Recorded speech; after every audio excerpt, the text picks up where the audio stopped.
morning. This your girl CC with WIB Magazine, and I got my co-host on the line, Mickey Monday. How are you today? I'm doing well, CC. How about yourself? I'm doing good. That's Happy good. Tuesday. Yeah. Well, tell us who we got on the line with us today. We have the talented, beautiful, amazing Sharaya. Sharaya, how are you today? I'm so good. Happy to be here. Awesome, awesome. So tell us a little bit more about yourself and where you're from. Yeah, sure. I am, my name is Sharaya J. I am an entertainer and a choreographer. And I was born in Hawaii, but raised in Jersey City, New Jersey. So I'm a Jersey girl. But right now, I'm currently in ATL. Awesome. Wonderful, wonderful. Yeah. So what prompted the move to ATL? Just Oh, for well, music or?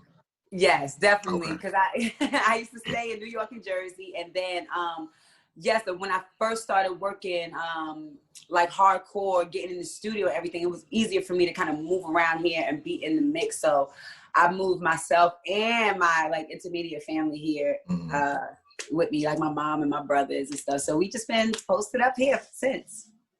Okay. Wow, that's what's up. Yeah. Excuse me. So for people who are watching this interview for the first time and are getting to understand you and know you a little better, what would be a song that you can direct them to so they can get the full Sharaya J experience? Oh. To be honest, a lot of people love, like, I would say they should go look at my videos just because everybody loves my music, but I know for myself, like, I'm a visual artist, so I love to create videos, do creative types of videos. I'm into fashion, so it's always going to be some fly outfits and choreography in it. So I think that if you just look at any one of my videos, I just dropped a new one called NuNu, Say Less, Banji, any of those out there, you'll definitely get a feel who Sharaya J is. I was just about to ask, what is the motivation behind that new single, NuNu? Ooh, well, NuNu actually is a really special record for me because it's basically talking about the way I feel in this season. You know what I mean? Like brand new, feeling new energy, new creative ideas, you know what I'm saying? Opening up my circle to new people. And so I just feel like, you know, it's just like this fresh creative energy that I was just feeling. And when I got in the studio, I was just, you know how us artists are, honey. When we start feeling something, we got to write about it. We got to put it in a record. Awesome. Of course. So tell us how the the year has gone for you with excuse me, with the pandemic being a thing, and a lot of places are at limited capacity. You can't really like do any tours or do any live performances. Tell me what you've been doing to kind of fill that void. Right. I mean, yes, us artists have been affected tremendously, you know what I'm saying, during this time. But the gift is too, I think I've been taking this time to really do a lot of like self-reflection. It's been causing a lot of artists too to like tap into their other creative gifts, you know what I'm saying? Or think about their special ways, that ways to be resourceful and making money and also still being able to connect with their fans. Me, for myself, I've been like doing these really cool Zoom after parties, and so people have been like having parties on Zoom and then booking me to be the talent. So I have done full out performances via Zoom. I done invested in green screens, lights, all the stuff I need so that I can make sure I give a dope show. And then I've also been tapping into a lot of concerts, like virtual concerts, and I did a great one for Music Cares that was in Loop TV. And so I think it's just really forcing creatives to like stretch their boundaries a little bit and open themselves up to other creative ways to make money and to connect with their fans. Awesome. I have to go to one of them parties. Yes, the next one that you do. That part. Are you thinking about doing any the new thing they have in Atlanta, the drive-in concerts? Ooh, yes. First of all, I was like, I've always been like obsessed with just driving movies, period. You know what I mean? Okay. So I would definitely either pull up to one of those concerts, and I'm definitely game to get on the stage and rock out for one of those. Okay. Okay. Well, I look forward to seeing you at one. I definitely Yes. will come and support. That part, Queen. Sure. So I'm just because I'm sitting here thinking, like you said, you are really into choreography, and you know what? I'm not gonna lie. Like I came across one of your TikTok videos, and it was dope. I seen the, you know, all the, you know what I'm Oh, saying, all of that you was doing. That was hot. That was hot, right? thank you. So if you had the opportunity, let's just say, for example, you know, you were going on tour with somebody, right? So Yeah. a big artist. First, Yeah. you would have to just visualize who you would be with on tour, like who you could see yourself on tour with, and would you know also do the choreography for them as well? So you got to think of an artist that has really good choreography already that you could see yourself on tour with. Who would you pick? Oh, to be honest, like I've danced for a lot of different artists, and but one of my favorite artists to this day, I have to say, like Janet Jackson, just is like one of my most legendary artists because, you know, I kind of grew up on watching her, and she always was based around routines. I probably know a couple of Janet routines, like just got those in my back pocket just in case, you know what I'm saying? Because Right. I really looked up to her. Big shout out to Tina Landon and Gil, who like worked with some of her, and Shawnette Hurd too, some of the dancers and choreographers I looked up to coming up in the game. So definitely Janet. Okay. Awesome. That's dope. That's dope. Yes. Yes, she can dance. What? Yeah. Dance what? For real. You know who I was thinking of? I was thinking of somebody like Tiana Taylor because y'all have a nice, just Yeah. by your personality now and how you like coming out, you know what I'm saying? Nah, Very extroverted. Hands Yeah. down. Tiana's Yeah. so dope, and I could totally see me being on tour with her and both of us eating the stage all the way up. Right. Yeah. I lock in with that. I agree. Okay. Yeah. All right, cool, perfect. So tell me about, or tell us about, you know, a personal accomplishment for you, or something that, you know, you've been able to achieve on this path of, you know, pursuing your passion and craft and you know, mastering your talent essentially. Yes, I think that one of the big things on my list, I will say, is the Four. Like I was on this competition show called The Four, and it was just such a major and monumental moment in my life because it really pushed me in my artistry. Like it pushed me as a person and as an artist because we were like shooting this reality TV show 7 days a week. Like we was performing. I don't know if you guys are familiar with the show, but the premise was that there was 4 original people who had their seats all in different genres. And then every week there was a bunch of challenges that were coming on to battle each of us individually, and they could possibly take our seat from us. And so Oh wow. I was full out, like wrapped up in this. So every week we were doing like interview, picking rehearsal with the band, the other stuff, like the personal interviews that we were doing with the show. They would follow us to rehearsals. And so we were doing so much, and it just really forced you to like think outside the box, push yourself. And I was the only rapper who had an original chair on the Four. And so the show was like a covers show. So it was a bunch of singers who were singing covers. But, you know, as an MC, we can't get up there and rap nobody else's lyrics. And so I was the only person on the show writing new bars every week, like writing my own original lyrics every week for my battles. So I'm really proud of what I accomplished on the Four, and I think I walked away like a better, more improved artist for sure. Wow. Congrats. Thank you. That's awesome. Thank you. I knew that must have been a good experience for you. Oh my goodness. Look, and then wait, but all the while, y'all also know that I don't know if y'all know, but throughout the whole show, I was also battling breast cancer at the time. And so throughout the show, I was going to chemo, turning around, having my battles, going to chemo. And, you know, people who have never had an experience with chemo is that, you know, it really takes a wear and tear and a toll on your body. So it was days where I barely could get up, but I was pushing myself and, you know, and just really counting on like my strength and having a positive mindset. And then the people that was supporting me, getting up there for them, you know what I mean? And then I ended up being, breaking a record as the longest seat holder on the show in history. Like I never lost my seat. And that was big for hip hop too, because you know they they don't be thinking rappers could like hold it down. I had to battle Right. singers and all that, so it was a Right. dope experience.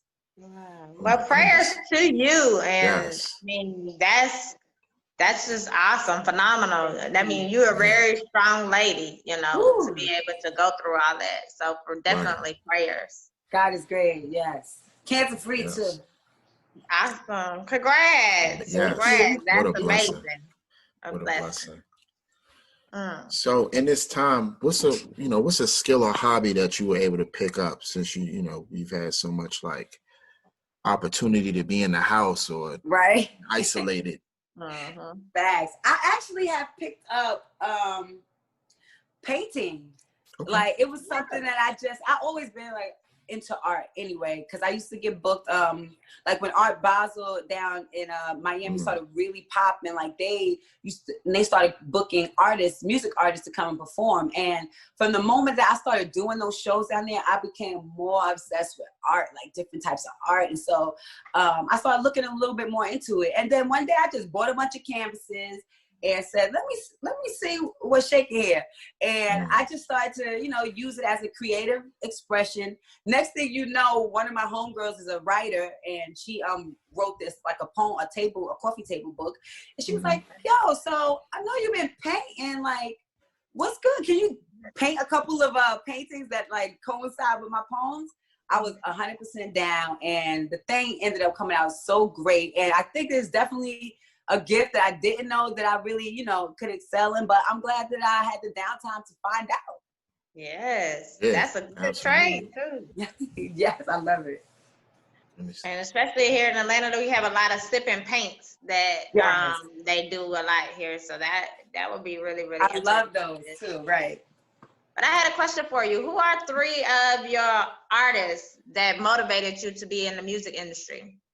Ooh,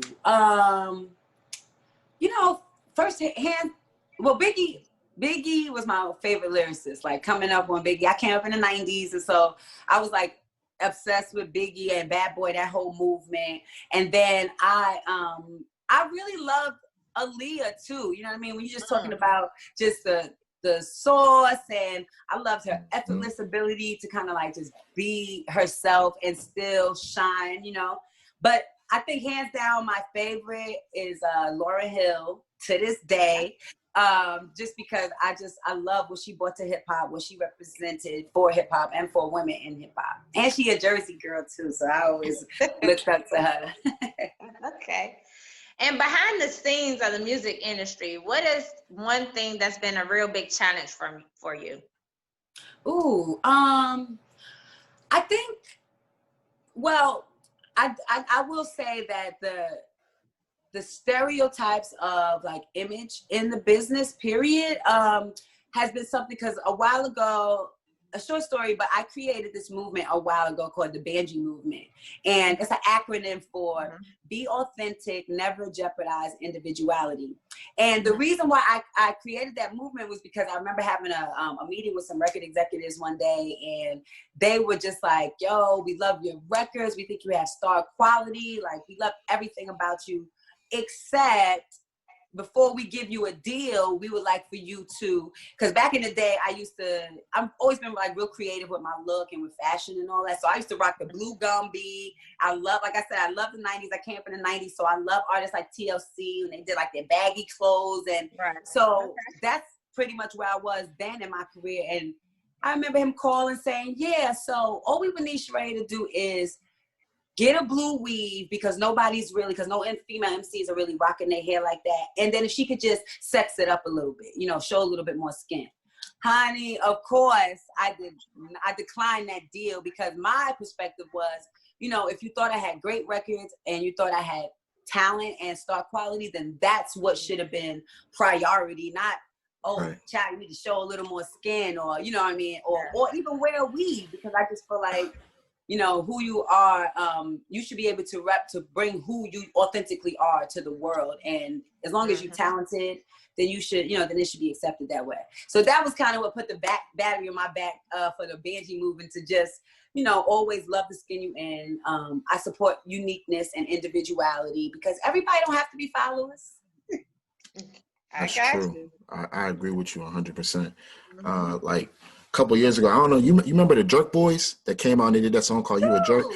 Yeah. Yeah. So a couple years ago, Universal had like came across me, and they liked me, but they wanted me to be more animated like them and like, you know what I'm saying, change my style up. And I'm like, that was a no-go for me because, Of you know course. what I'm saying, that's taking away my whole identity. So I completely agree with you on that. Exactly. And that was my perspective. Like, dang, if I can't stand for something, then I'll fall for anything out here. And that was the Exactly. top of my career. So I didn't want to do that. Right. And look at you now. So Come I on. know they looking like That part. like they like that's our loss, you know. Right. Come Mhm. on. So I got a question for you because you say you're from Jersey, right? And you know Right. the club scene out there is crazy. So Right. have you considered maybe doing like a club song like I don't know if you heard this song by Sada Baby that's real popular that everybody's doing a dance to. Oh, how it go? I might know it. Um what's it? They want to see me do my dance in them $1,000 pants. Something. Oh, wait, That song. yeah. You know what So I'm it's talking more about? like Right. house.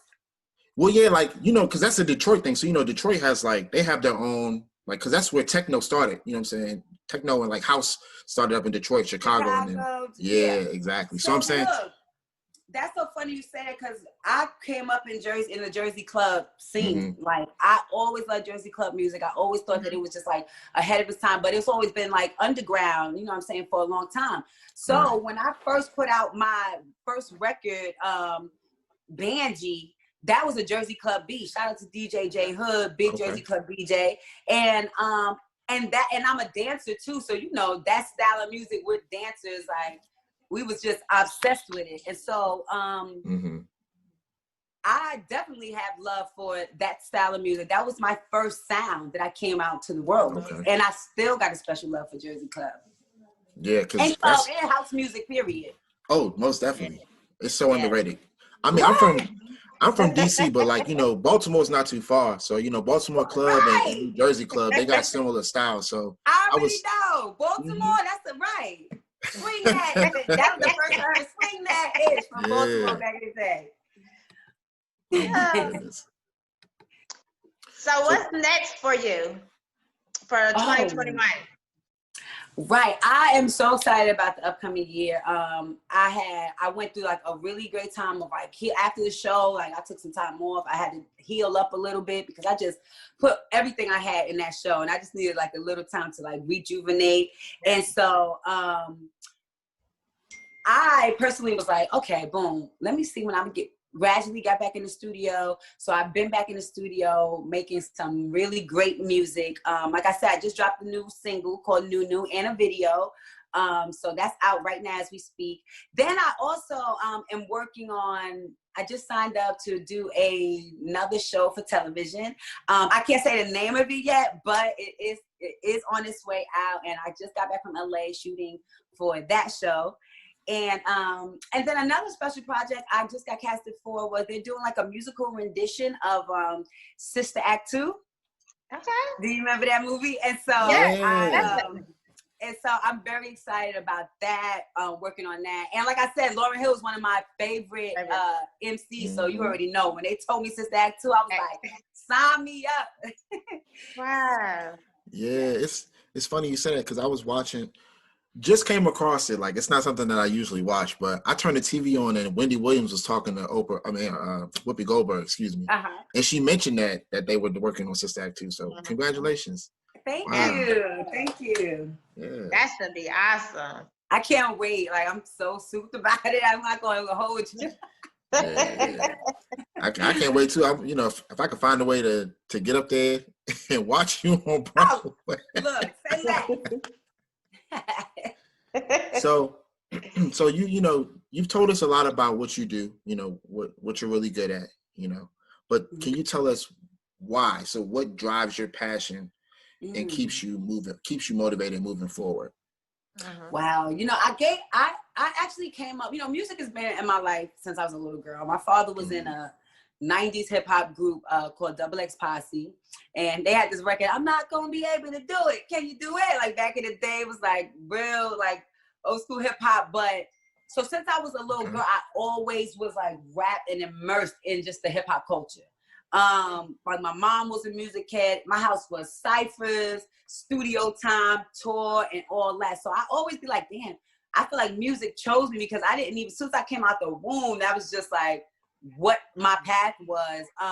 But what I realized that this business, being in this business is no, you cannot be no punk in this business, honey. Like you gotta have that tough skin.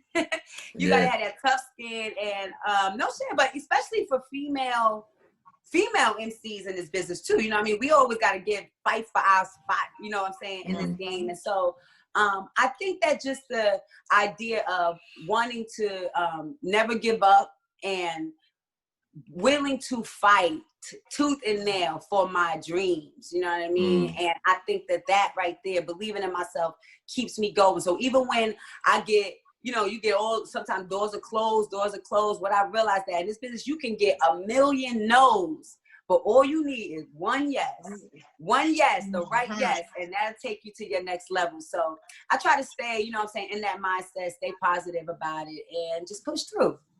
Okay. Awesome. Wow. I'm loving your vibe. I am loving your vibe, Jersey girl. Thank you, Queen. Thanks, Queen. Yes. So you say your dad was an XO Posse, which was, you know, back in the day, right? So since he was in the music industry and he was able to, you know, kind of learn the ins and outs, kind of learn the ins and outs. Wow. What's the best advice you learned from your father regarding the music industry?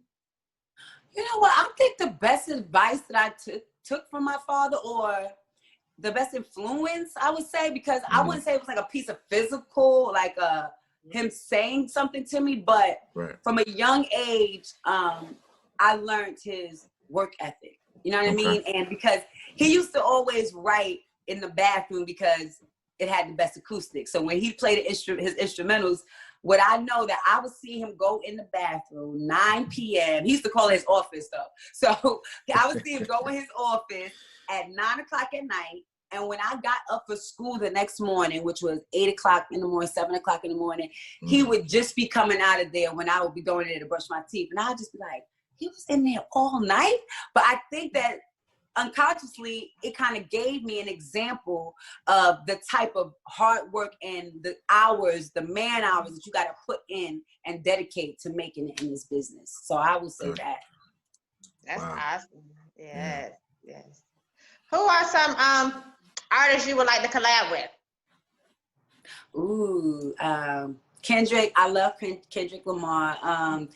I do love him. And then I'm one of them artists that's like, I'm open as long as it's hot, you know what I'm saying? And kind of like, it's like along my brand, because I'm a female MC that likes to collaborate with female MCs. You know what I'm saying? So I've done records, like I'm always open to doing records where I would do a record with any female MC that's out right now. You know what I mean? As long as it's like still on brand for what the kind of music I make. You know what I mean? But I always promote female camaraderie. So any of the ladies out, Nicki, Meg, Cardi, anybody that's out, and as long as it's a hot record, like I would be totally down to collaborate with them too.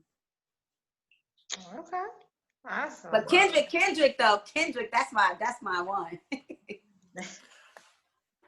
So since you said that, you said? I was saying, since you mentioned that, okay. I don't know if you've been paying attention to a lot of social media in the past week, but there's been a debate going on about who's the better lyricist. Who? Between Kendrick Lamar and Lupe Fiasco. And I want to know, who do you think is the better lyricist between the two? Look, shout out to Lupe, because I love Lupe. Like, but I have to say Kendrick, because I just said, you know, he's one of the people that I wanted to do a collaboration with, hands down. So I love Kendrick's. I love his career. I love that he can do both conscious music and switch it up and do stuff for the clubs. You know what I'm saying? So, and then I literally watched Kendrick, like his career elevated from when he was just putting out his videos on YouTube. You know what I'm saying? We was just catching wind of it like that. So I'm on the Kendrick Lamar side of the fence, but shout out, big love to Lupe. I love him too. Okay. Yeah, no wrong with that. I mean, they're both super talented artists. So super talented. It's really, it's really hard to pick, but yeah, and it's his preference. You know, it doesn't take away from who's better. The artistry, right? Yeah. No, I get that. So, do you have any? Like any major projects coming down the pipeline? Anything that we should be geared up for? I know you said you also invested in some green screens and lights, so maybe you're gonna do some more future virtual concerts. I do. I actually do have a project coming up in a couple days. Another virtual concert, and I am prepping for that. Thinking about just what kind of cool ideas I could do, because I always like to kind of turn it up a notch when I do, especially virtual concerts, because everybody's for the most part at their crib, and I always like for the people who watch me perform to leave like entertained, like to leave being like, oh, that was something. So I'm always thinking of out the box ways to like make my performance special. So I am in the midst of really trying to. I know that I am going to perform NuNu, my new record. But I'm just in the process of like contemplating what's the coolest creative way that I could, present this to the fans. Okay. Yeah. So out of all the places you've been to, what has been your favorite place? Ooh. Okay. I would have to say Paris. Paris and Rome are like a tie. But then I actually used to live in Israel for a while. I lived in Paris too, and so Paris is a very special like city to me. So you know what? No, I'm just gonna leave Paris. I'm gonna give Paris its flowers and say Paris. Okay. And what did you love about Paris? You know what? It's just something special about the city, like especially at night, like when you can go and you can just look at the Eiffel Tower, breathtaking. Food is amazing. I love wine, so you already know I was OD and trying all types of everything. And I actually lived there for a while, so I got a little bit more into the culture. So I was like trying out different things, taking the train, like different places, like exploring the city. And I just realized that it's somewhere that if I left the United States today, I could totally go there and create a life for sure. Awesome. Yeah, I definitely need to go out there. So you saying your experiences and how you felt out there, I'm definitely putting that on the top on the list now. Right? It's bumped up. It's bumped up, right? Yeah, it's bumped up. Exactly. So before we get into our trivia really quick, do you want to give any like not advice, but any words of inspiration for aspiring artists who look up to you, who are watching this interview, or just anybody in general that wants to take a shot at pursuing their dreams?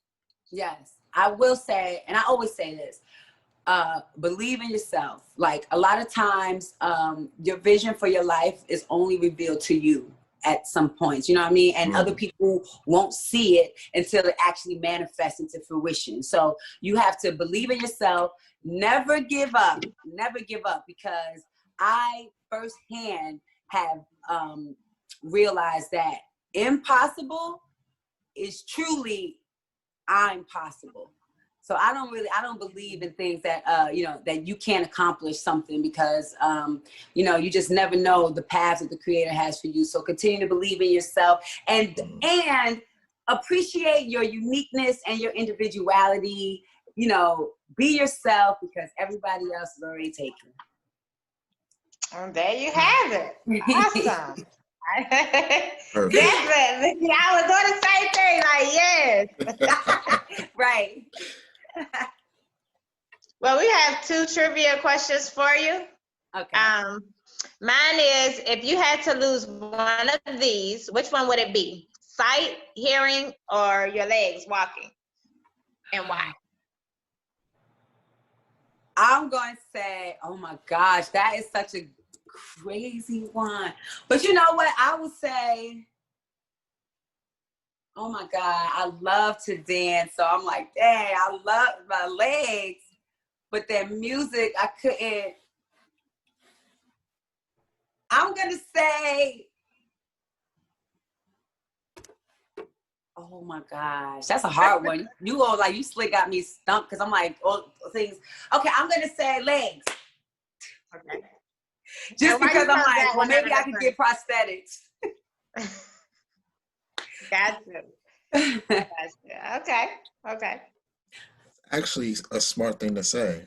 Everybody else that we interviewed today has just said legs, but didn't even think that they could get that option.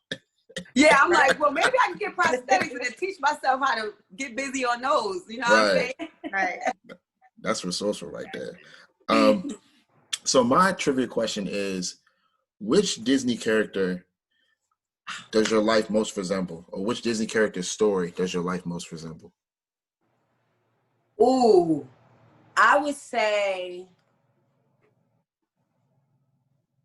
Moana. Is she Disney? That's Disney? Yeah, that's Disney, yeah. Mm-hmm. I would say Moana. Okay.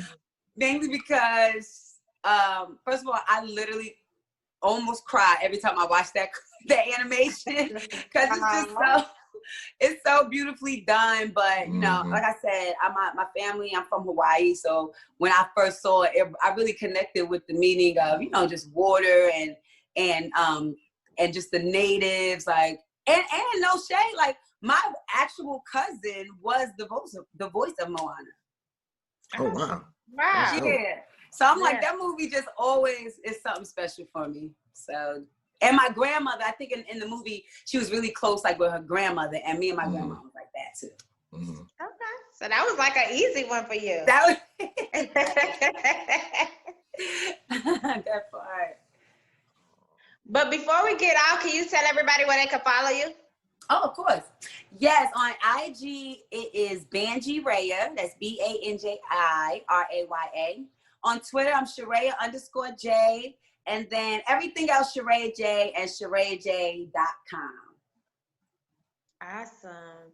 But I want to say congrats on your journey. This has been a great interview. And you've been inspiring too. Definitely. Love your words and energy. Definitely. Thank you, Queen. I appreciate y'all so much for having me. You're welcome. You're welcome. Thank you for being a part of this experience. And I will definitely check out some more of your stuff because I don't know if Cece said this already, but you've earned a fan here too. So I'll definitely be on the lookout. Yeah. Hey, we got to plan that Paris trip. Don't forget. Oh, for sure. Most definitely. I'm actually trying to get my passport now, so I got to renew it. Perfect. All right, y'all be good. Take care. Thank you. You too. You enjoy the rest of your Tuesday. Be safe. Same to you. All right. Peace. Boy, what you know? Rufus boy, let me love boy, what you know? Rufus boy, let me love boy, what you know? Rufus boy, let me love. Go to